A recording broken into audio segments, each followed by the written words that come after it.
நம்ம custard powder ready பண்ணுறதுக்கு first ஒரு கப் சர்க்கரை போட்டுக்கலாம். கொஞ்சமாக வீட்டில் இருக்கிற வெனிலா எசன்ஸ் கொஞ்சம் போட்டுக்கலாம். ஐஸ்கிரீம் ரெடி பண்ணுறதுக்கு நம்ம ஃபஸ்ட்டு கஸ்டர்ட் பவுடர் தான் ரெடி பண்ணணும். ஃபஸ்ட்டு வெனிலா எசன்ஸும் சுகரும் போட்டது நல்லா ஃபைனாக அரைச்சிக்கணும். நல்லா பொடியாக அரைச்சி வச்ச பவுட்ரு எடுத்து பாருங்கள், ஓப்பன் பண்ணி பாருங்கள் நைஸாக இருக்கான்னு பார்த்துட்டு. இந்த அளவு நல்லா நைஸாக இருக்கணும். தனியாக ஒரு பவுலில் கொட்டிட்டு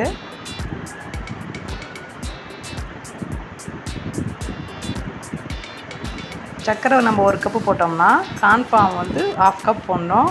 அதே மாதிரி மில்க் பவுடரும் 1/2 கப் போடணும்.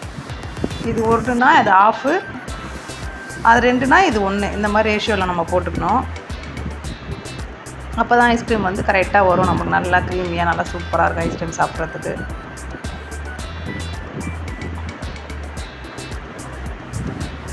இப்போ அதையும் நல்லா ஒரு சுற்றி நம்ம மிக்சியில் போட்டுன்னு அந்த பொடியாக அரைச்சி வச்ச சர்க்கரையிலேயே அந்த பவுடரை வந்து கொட்டின்னு நல்லா ரெண்டும் மிக்ஸ் பண்ணிக்கின்னு நம்மளுக்கு எந்த ஃபுட் கலர் வேணுமோ அதில் ரெண்டும் பாதியாக பவுடருங்களை பிரிச்சுட்டு ஆரஞ்சு கலர் கொஞ்சம், க்ரீன் கலர் கொஞ்சம் நம்ம வந்து போட்டு ரெடி பண்ணி தனித்தனியாக கண்டெய்னரில் போட்டு ஸ்டோர் பண்ணிக்க வேண்டியது தான். கஸ்டர்ட் பவுடர் ரெடி ஆகிடுச்சு, அவ்வளோதான். நெக்ஸ்ட்டு வந்து நம்ம ரோஸ் எசன்ஸ் வீட்டில் ரெடி பண்ண போகிறோம்.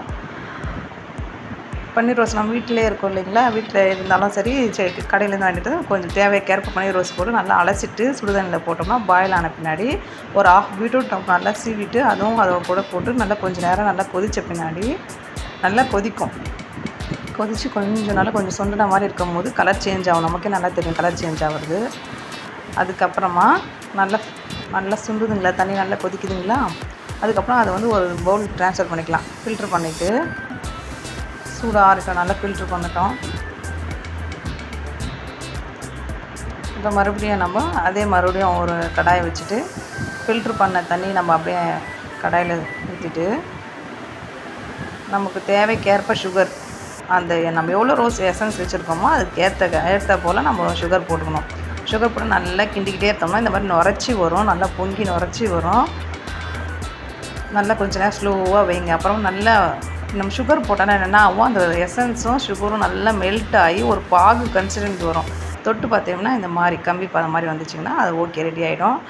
இப்போ நீங்கள் அப்படியே விட்டுட்டிங்கன்னா இது என்ன ஆகும்னா கெட்டி ஆகிடும். அதனால் நம்மக்கிட்ட வினிகர் இருந்தால் கொஞ்சம் ஒரு 1/2 ஸ்பூன் சேர்த்துக்கலாம். அப்படி இல்லைன்னா லெமன் இருந்தால் சேர்த்துக்கலாம், அது நல்லா லிக்விடாகவே இருக்கும். ஓகேங்களா, ரோஸ் எசன்ஸ் ரெடி. நெக்ஸ்ட் நம்ம கஸ்டர்ட் பவுடர் ரெடி பண்ணி வச்சது, நமக்கு எந்த கஸ்டர்ட் பவுடர் வேணும், க்ரீன் கலர் எடுத்துக்கலாம். க்ரீன் கலர் எடுத்து ஒரு கப் பாலில் 1 ஸ்பூன் போட்டு நல்லா மிக்ஸ் பண்ணிக்கின்னு பால் ஆல்ரெடி கொதிச்சுட்டு இருக்குது அதில் கலந்து கொஞ்சம் கொஞ்சமாக கிண்டி விட்டுகிட்டே இருக்கணும். மொத்தமாக போட்டுட்டோம்னாக்கா கெட்டி ஆகிடும். அதனால் கொஞ்சம் கொஞ்சமாக போட்டு கிண்டி விட்டுகிட்டே இருந்தோம்னா அழகாக கலர் சேஞ்ச் ஆகிடுதா. இப்போ கொஞ்ச நேரம் ஸ்லோவாக அதே மாதிரி கிண்டிக்கிட்டே இருக்கணும். நம்ம விட்டுட்டோம்னா கெட்டி ஆகிடும்.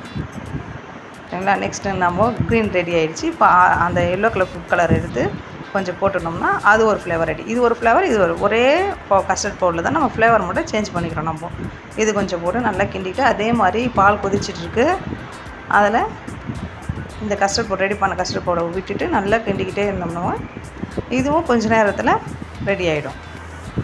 கொஞ்சமாக விட்டு கிண்டிட்டோம்னா இது கொஞ்சமாக ரெடி ஆகிடும். நீங்கள் கை விடாமல் கிண்டணும், அதுதான் மெயின். விட்டுட்டிங்க கொஞ்சம் ஃப்ரீ பண்ணி கூட பண்ணலாம், விட்டுட்டிங்கன்னா அந்த கெட்டி ஆகிடும். அதனால தான் சொல்கிறேன். அதுக்கப்புறம் நம்ம தேவைக்கேற்ப சுகர் போட்டுக்கணும். அதுக்கும் எவ்வளோ வேணுமோ இதுக்கு எவ்வளோ வேணுமோ சுகர். நம்ம ஸ்வீட் கம்மியாக இருந்தால் கம்மியாக வேணும்னா போட்டுக்கலாம். இப்போ ரெண்டுத்தையும் நான் பண்ணேன், ஹேண்ட் பிளெண்டர் வச்சு அந்த கூல் ஆகிடணும். ஃபஸ்ட்டு நம்ம ரெடி பண்ண மில்க் வந்து கூல் ஆகிடுச்சுன்னா நல்லா பிளெண்ட் பண்ணிவிட்டு நமக்கு என்ன நட்ஸ் வேணுமோ போட்டுட்டு பாக்ஸில் ஸ்டோர் பண்ணி ஃப்ரீசரில் ஒரு 8 மணி நேரத்துக்கு நம்ம ஃப்ரீசரில் வச்சிடணும். ஃப்ரீசரில் வச்சோம்னா அது ஐஸ்கிரீம் ரெடி ஆகிடும். ஓகேங்களா, எல்லாமே நம்ம வீட்டிலே தாராளமாக ரெடி பண்ணுவாங்க. ஃபலூடாவுக்கு தேவையான எல்லா பொருளும் நம்மளே ஈஸியான மெத்தடில் வீட்லேயே ரெடி பண்ணியாச்சு. இப்போ எனக்கு பிடிச்ச மாதிரி நான் ரெடி பண்ணிக்கிறேன் ஃபலூடா. உங்களுக்கு எந்த மாதிரி ப்ரிப்பேர் பண்ணணுமோ ரெடி பண்ணிக்கணுமோ உங்களுக்கு பிடிச்ச மாதிரி ரெடி பண்ணிக்கோங்க. ஃபஸ்ட்டு ஸ்வீட் கஸ்டர்ட் மில்க் போட்டு அப்புறம் சேமியா போட்டு நான் ரோஸ் எசன்ஸ் கொஞ்சமாக போடுறேன். அதுக்கப்புறம் நம்ம வந்து டெக்கரேஷனுக்கு நம்ம குழந்தைங்களுக்கு என்னென்ன சாக்லேட் பிடிக்குமோ இல்லை நட்ஸு பழங்க என்னென்ன பிடிக்குமோ நீங்கள் உங்களுக்கு தேவையானதை நீங்கள் போட்டுக்கலாம். எங்கள் குழந்தைங்களுக்கு பிடிச்ச மாதிரி நாங்கள் ரெடி பண்ணி வச்சுருக்கோம்.